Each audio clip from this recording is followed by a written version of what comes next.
ప్రసాద్ కొద్దిసేపటి క్రితమే YCP senior నేత రాజ్యసభ సభ్యుడు విజయసాయిరెడ్డి రాజకీయాల నుంచి తప్పుకుంటున్నాను, at the same time Rajya Sabha సభ్యత్వానికి కూడా రాజీనామా చేస్తానంటున్నారు. ధన్కడ్ అపాయింట్మెంట్ ఏమైనా తీసుకున్నారా? అసలు ఢిల్లీ సర్కిల్స్ లో ఎటువంటి టాక్స్ వినపడుతున్నాయి?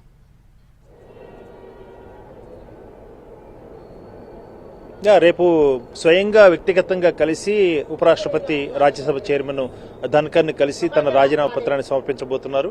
అయితే ఢిల్లీలోనే ఉన్నారు కానీ ఇంటి వద్ద లేరు. ఆయన్ని చేరుకునేందుకు ప్రయత్నం చేసినప్పటికీ కూడా అందుబాటులో లేకపోవడంతో ఆయన్ని సంప్రదించలేకపోయాము. ప్రధానంగా ఢిల్లీ రాజకీయ వర్గాల్లో జరుగుతున్నటువంటి చర్చ ప్రకారం ఇది ఖచ్చితంగా ఆశనిపాతం లాంటిది. అదేవిధంగా కాంగ్రెస్ పార్టీ, వైఎస్ఆర్ కాంగ్రెస్ పార్టీకి ఒక పెద్ద షాకింగ్.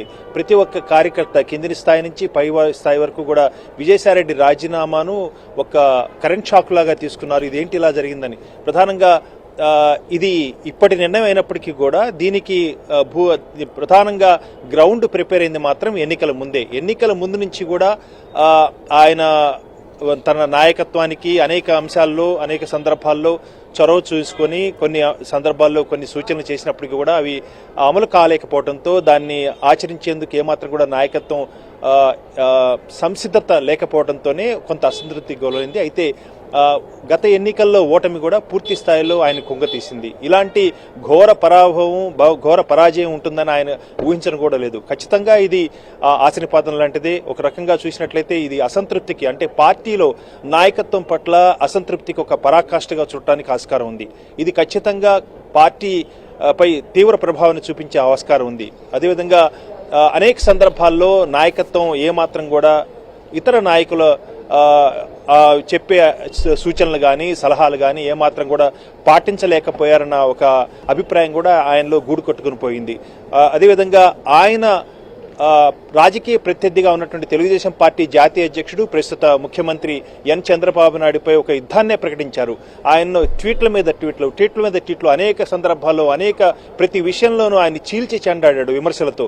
అయితే దీనికి సంబంధించి కూడా ఒక పెద్ద సమూహాన్నే పెట్టుకోవడం జరిగింది. ప్రతి సందర్భంలోనూ రాజకీయ ప్రత్యర్థిగా చంద్రబాబు నాయుడుపై ఆయన చేసిన విమర్శలు కానీ ఆయన చేసినటువంటి తీవ్ర దాడి కానీ రాజకీయ విమర్శల దాడి కానీ ఎవరు చేయలేదు పార్టీలో. అయితే ఆయన ఇబ్బందుల్లో ఉన్నప్పుడు మాత్రం ఎవరు కూడా ఆయన్ని ఆదుకునేందుకు రాలేదు, ఆయనకు అండగా నిలబడలేదని ఒక అభిప్రాయం కూడా చాలా ఒక మనసులో ఒక అభిప్రాయం చాలా బలంగా ఉంది.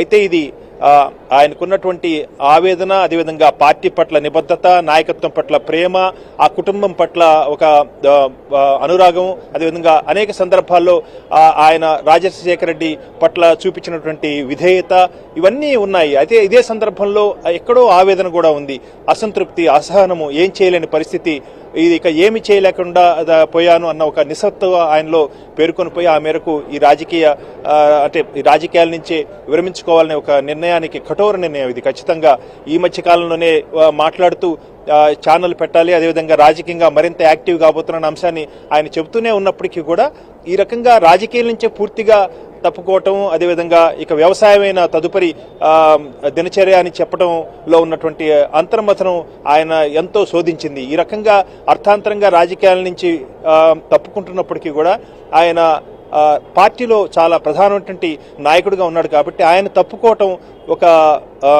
ఒక రకంగా చూసినట్లయితే ఇది ఒక వెన్నుపోటు పొడిచాడా రాజకీయంగా అన్న అభిప్రాయం కూడా వస్తుంది. తనపై కూడా విమర్శలు చేసేందుకు ఏమాత్రం కూడా వెనకాడబోరు పార్టీ కార్యకర్తలు, నాయకులు అన్న ఒక భయం కూడా ఆయనలో వెంటాడింది. అందుకని ఆయన పూర్తి స్థాయిలో తన ఇచ్చినటువంటి ట్వీట్లో చాలా వివరంగా చెప్పడం జరిగింది.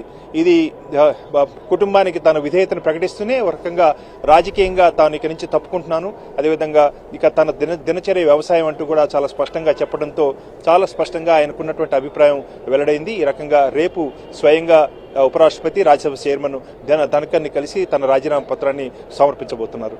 All right, thanks for the live updates Prasad. మొత్తానికైతే కేంద్రానికి రాష్ట్రానికి మధ్య ఒక వారధిలా పనిచేశారు, ప్రతిపక్షాల విమర్శలను చీల్చి చెండాడారు విజయసాయిరెడ్డి. అటువంటి విజయసాయిరెడ్డి పార్టీలో టాప్ 2-3 పొజిషన్లో ఉన్నారు. మరి ఇప్పుడు ఆయన రాజీనామా ప్రకటించారు. అధినేత విదేశీ పర్యటనలో ఉండగా ఆయన ఈ ప్రకటన చేశారు. అలాగే రాజ్యసభ సభ్యత్వానికి కూడా రేపు ధన్ఖడ్ అపాయింట్మెంట్ కూడా తీసుకున్నారు. వ్యక్తిగతంగా కలిసి ఆయన రాజీనామా చేస్తాను అన్నారు. మరి ఆయన వ్యవసాయం చేసుకుంటారా లేకపోతే వేరే పార్టీ వైపు చూస్తారా? రాజకీయాల్లో శాశ్వత మిత్రులు శాశ్వత శత్రువులు ఉండరు కాబట్టి ఏదైనా జరగచ్చు. ఇది వేచి చూడాల్సిన అంశం. అధిష్టానం రంగంలోకి దిగుతుందా, డ్యామేజ్ ని కంట్రోల్ చేస్తుందా, విజయసాయి ఇస్తుందా, వేచి చూడాల్సిన